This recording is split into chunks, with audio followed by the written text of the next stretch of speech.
Hey guys, so it's been a while but I'm back and today we'll check out the top tech that I've been using for 2020. So welcome to Tech DJ.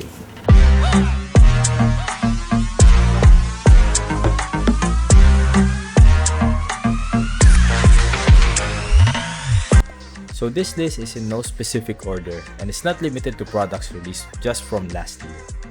First is the GK68XS. I've already reviewed this product before. I'll post a link down in the description if I did any reviews for any of the products featured here. So this keyboard is great. I can switch it up anytime I want if I get tired of the switches or the look of it. The lights are bright and amazing. RGB is not for everyone, but if it's for you, you won't regret buying this. I've been asked many times about this. Yes, this has RGB strips underneath. Yes, it's included out of the factory. Other than that, I don't think there's many problems with this keyboard.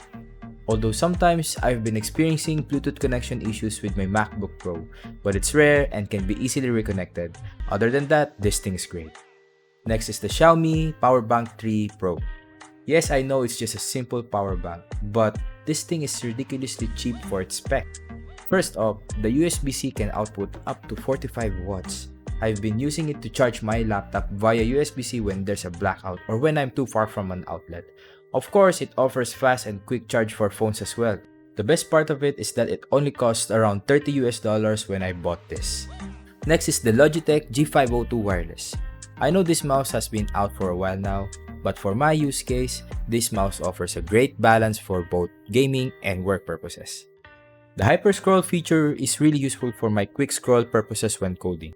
Multiple buttons to map for shortcuts commonly used. It also has great software support for both Mac and Windows, and the size of the mouse is really good, coming from a Logitech G102, which is really small for my hands.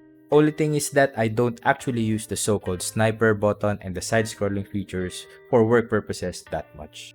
For games, this thing is a beast. If you have the Logitech G Hub installed, it will allow you to use up to 25,600 dpi. Battery life for my use case is great. I charge it about once a week and that's me using it every day without RGB. I think it's on the pricier side, but if you can get past the price, I don't think you'll regret buying this mouse. The wireless feature is amazing and there's no latency that I can tell from using it both wired or wireless. There's tons of reviews already out there, so do your research when considering buying this mouse. Next is the Maono Fairy AU903. I've already reviewed this product before and you're hearing me use this now. I'm also using this as my main voice recorder. The sound is great and I use it for gaming too in Discord when I'm playing with my friends. From what I hear, the recording can sound a bit too bassy in my opinion, but it is a lot better than using my headset mic. The cardioid feature is also a plus.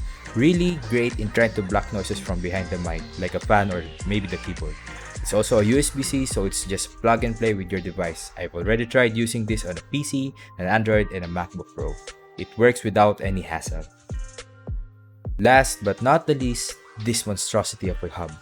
It's the Bashu 17-in-1 workstation dock. I use this for my MacBook Pro, which really lacks ports. It has a Thunderbolt cable included in the box. Mine includes a 12-volt DC power brick. You can actually use this as a charging hub, but you can opt out to not include the 12 volts feature. I think that's the 16-in-1 version.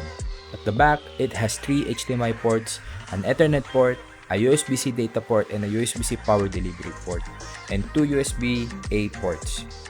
And up front, it has 3 USB-A, 2 USB-Cs, and an SD and micro SD card reader. So this is an all-you-need USB dock. If you guys want me to do a review on this, just hit thumbs up. And that's it. Thanks for watching, and as usual, all the links are posted down below in the description for you to check out. So please like and subscribe and stay safe. Bye bye.